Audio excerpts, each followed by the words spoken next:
Doctor साहब इजाजत दें तो 1 मिनट की एक बात कहना जी चाहता जी हूँ। जब ये जो अपने गठबंधन जो इंडिया का है, बंबई के बाद इसकी अगली मीटिंग भोपाल में होने वाली थी।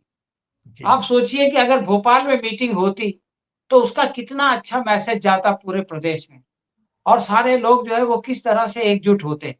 लेकिन कमलनाथ ने क्या किया कि उस मीटिंग को भोपाल से कैंसल करा दिया। तो ये जो एरोगेंस है कि हमको किसी की ज़रूरत नहीं है, हम भोपाल में मीटिंग होने नहीं देंगे, हम अपने बलबूते पे लड़ेंगे, इसी ने जो है वो सारा भट्टा बिठाया है। इसलिए इनको सज़ा मिलनी चाहिए। शुक्रिया।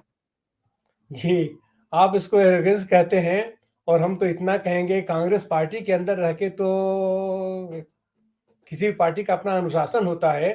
कांग्रेस पार्टी के आज कई नेताओं से आज हमारी बात हुई और सबका एक कहना था कि भाई तिवारी जी मैं आपके साथ मंच पे नहीं आऊंगा, जो अंदर की भड़ास अगर निकल जाएगी तो ये संगठन के लिए ठीक नहीं होगा। और वहां कांग्रेस में भी सब लोगों की ये मंशा है कि ऐसा एरोगेंट आदमी तो नहीं ही चाहिए। और आज की तारीख में जब हम ये गठबंधन की राजनीति में उतर रहे हैं, जाहिर सी बात है कि पूरे देश के पैमाने पर आज की तारीख में गठबंधन की आवश्यकता है। कोई भी एक आदमी अकेले इस सरकार को, इस भस्मासुर को, इस धुरिया पहलवान को हराने की स्थिति में नहीं है। ऐसी हालत में जब उत्तर प्रदेश जैसा प्रदेश, इतना बड़ा प्रदेश जिसके ऊपर पूरी पूरी दारोमदार निर्भर है, क्योंकि भाजपा से केवल और केवल 50 सीटें छीन लेने की जरूरत है और उसमें उत्तर प्रदेश अपने आप में सक्षम है कि वो कि केवल उत्तर प्रदेश से हम ये समीकरण, ये इक्वेशन हम उसका बना सकते हैं। और वहां के नेता को जो आपसे हर तरह से सीनियर है, आज की तारीख में देश में एक टेक्निकल तरीके से आप देखिए, युवा तरीके से देखिए, प्रबुद्ध देखिए, अखिलेश यादव के नेतृत्व को आप इस तरीके से नकारें, आप इस तरीके से हिकारत भरे शब्दों में आप उसका संबोधन करें, ये सारी चीजें बहुत ही मायने रखी हैं। तो निश्चित रूप से हमारे अंदाज से धर्मेंद्र सिंह सर जुड़ गए हैं। आवाज आ रही सर?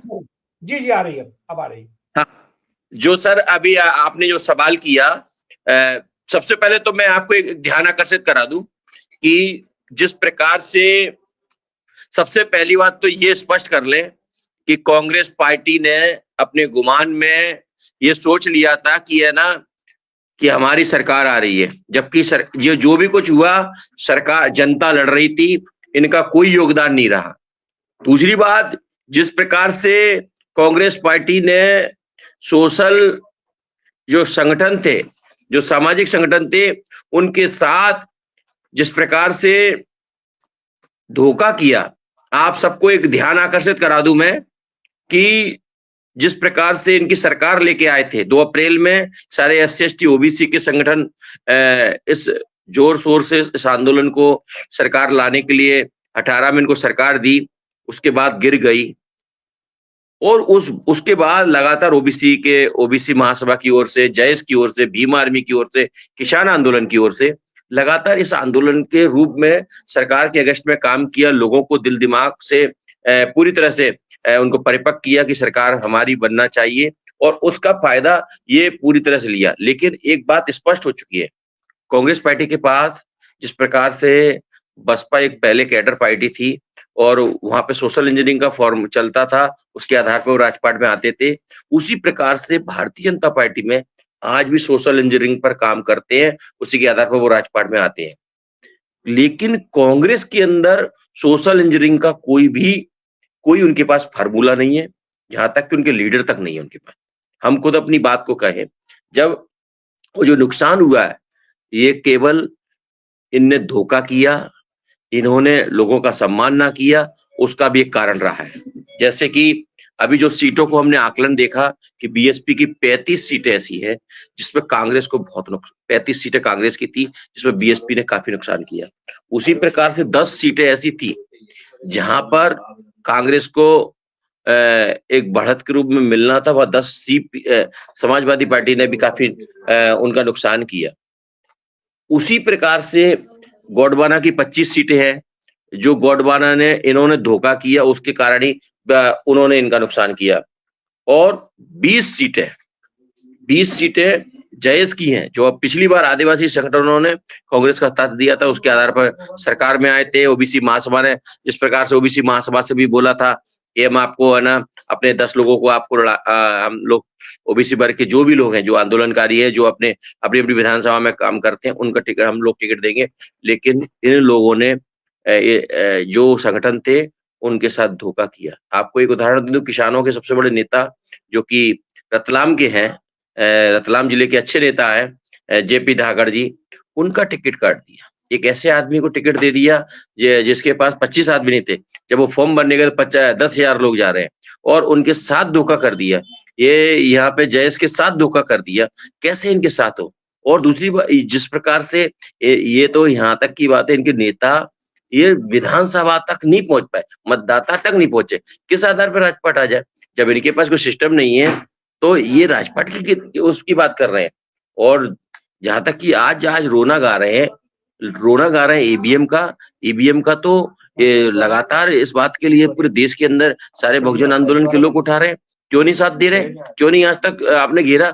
जब आपका खुद का मटिया मैदान हो गया पूरी तरह से, और आप आज रो रहे हैं उस बात के लिए, बड़ा दुख की बात है। लेकिन आप लोगों ने क्या देखा? जब दुश्मन पूरी तरह से हर चीज पर निगाह रखकर पूरी तरह से अपना राजपाट लाना चाहता है, तो फिर तुम क्या कर रहे हैं? इस बात का भी एक सवाल होना चाहिए। तो ऐसे, और उम्र हो चुकी है, और ये जब तक मैं ज्यादातर देख रहा हूँ कि कांग्रेस पार्टी में जितने बड़े सीनियर लीडर हैं वो पद के बहुत ज्यादा लालची है, और ये यूथ को आने नहीं दे रहे, जिसके कारण कांग्रेस पार्टी पूरी तरह खत्म हो रही है। हम लोग तो कांग्रेस पार्टी के नहीं है, लेकिन एक सामाजिक कार्यकर्ता के नाते हम लोग खुद चाहते हैं कि जस्टिस की बात होना चाहिए सब तरह से।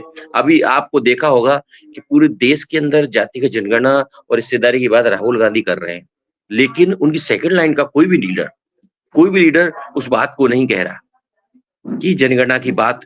कांग्रेस पार्टी का एक सेकंड लाइन का लीडर, किसी ने कोई विधानसभा में एक विधानसभा कुछ ना कहा, एक होर्डिंग तक नहीं लगा, एक पर्चा तक नहीं आया जनगणना के लिए। क्या खाक तो में पिछड़े वर्ग के लोग वोट देंगे? क्या हिस्सेदारी के नाम पर जो तुम गाना गाते हो वो कैसे देंगे? जब तुम हिस्सेदारी टिकटों में हमारी हिस्सेदारी नहीं देते तो किस बात पे? तो एक मुद्दा लेके अगर वोट लेना चाहते हैं तो ये समाज अब समझ चुका है इस बात के लिए, क्योंकि फूले, अंबेडकर और साहू और लोहिया के विचारक लोग हैं, अब समझ चुके हैं। क्योंकि अब ये सब चीजें जो हमारी हिस्सेदारी देगा उनका राजपाट होगा। और वो जिस प्रकार से Bharatiya Janata party social engineering पर काम कर रही है, एक जाति का हर किसी को देके पूरा बोर्ड पूरे हर समाज का वोट ले लेती है, उसी प्रकार से ये कांग्रेस पार्टी को करना था, लेकिन नहीं किया। वो केवल उनका व्यवहार देखा, yes no, yes sir, no sir का, इनके अलावा वरिष्ठ नेतृत्व के अलावा कुछ नहीं है। तो आज आवश्यक है जो सोशल इंजीनियरिंग, सामाजिक न्याय पे जो लोगों ने मध्य प्रदेश को जो लठ खाए थे, मारपीट, खूब मार खाई है, खूब दमन हुए हैं, उन लोगों को जब तक हिस्सेदारी नहीं देते, उस वर्ग को नहीं देते, तब तक राजपाट आने की कोई आवश्यकता नहीं है, आवश्यक नहीं है और ना होगा। आज यदि संयुक्त रूप से जिस प्रकार से कलकत्ता में इतना बड़ा दमन हो रहा है एक सांसद के साथ हो रहा है, कितना हमारे कांग्रेस के लोग, कितने लोग साथ दे रहे हैं, ये समझने की आवश्यकता है। हम खुद चाहते हैं कि सब लोग एक होकर इस लड़ाई को लड़े, क्योंकि पूरी तरह से ईवीएम का जो घोटाला है, इस देश का लोकतंत्र की हत्या की है, इसकी सबको लड़ना चाहिए। धन्यवाद जी। धर्मेंद्र जी, एक चीज तो यह है कि इस बीच जो भी नकारात्मकता आई है इंडिया गठबंधन में, उसका भी समाधान यही है, और खास करके नाराजगी जो समाजवादी पार्टी की नाराजगी है, और वो नाराजगी समाजवादी पार्टी की नहीं है, जितने भी ऐसे शुभेच्छु लोग हैं उन सब की नाराजगी है। और उसके लिए सबसे बड़ी बात यह है कि खड़गे जी ने पहल किया, खड़गे जी के आवास पर इनको बुलाया गया। अपने कमलनाथ जी को सच बात तो ये थी कि नैतिकता के आधार पर उनको तत्काल पहले इनको इस्तीफा दे देना चाहिए था, लेकिन वहां बुलाया गया, वहां पर एआईसीसी के महासचिव केसी वेणुगोपाल भी थे, और इनको स्पष्ट निर्देश देने के बावजूद ये आदमी इस्तीफा नहीं दिया। तो अब तो इंडिया गठबंधन या विपक्ष की एकता को मजबूत करने के लिए पहला टारगेट ये जरूरी है कि इस अडानी के चमचे को, अडानी के चौकीदार को तत्काल रूप से जबरदस्ती इसको विदा किया जाना चाहिए। हम समझते हैं कि कमलनाथ की ये विदाई का बहुत बेहतर असर पड़ेगा और इंडिया गठबंधन मजबूत होगा और अडानी के खिलाफ या कारपोरेट पूंजीवाद के खिलाफ जो आवाज उठनी चाहिए और जो विकल्प बनना चाहिए वो विकल्प बन पाएगा। आप सारे लोग हमारे